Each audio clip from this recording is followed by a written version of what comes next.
તો સમાચારમાં હવે આપણે આગળ વાત કરીએ અમરેલીની તો સાવરકુંડલાના વીજપડી ગામે ખેડૂતોનું પીજીવીસીએલ કચેરી ખાતે હલ્લાબોલ જોવા મળ્યો હતો। સાવરકુંડલા તાલુકાના વીજપડી પીજીવીસીએલ કચેરી ખાતે મોડી રાત્રે ખેડૂતોએ હલ્લાબોલ કર્યો હતો।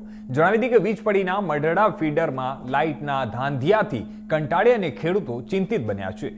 પીજીવીસીએલ કચેરીમાં ખેડૂતોએ હલ્લાબોલ કરી અને તંત્રને જગાડવાનો પ્રયાસ કર્યો છે। નવા ગામ જાંબુડા મઢડાળામાં ખેતી પાક માટે પાવર ન મળતા ખેડૂતો વિફર્યા છે।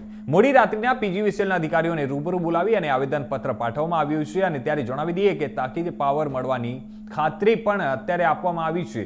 ત્યારે ખેતી પાક બચાવવા માટે ખેડૂતોના આક્રોશ થતા તંત્ર નતમસ્તક થયું છે અને હાલ તે લોકોને પાવર મળી રહેશે તેના માટે ખાતરી પણ આપવામાં આવી છે।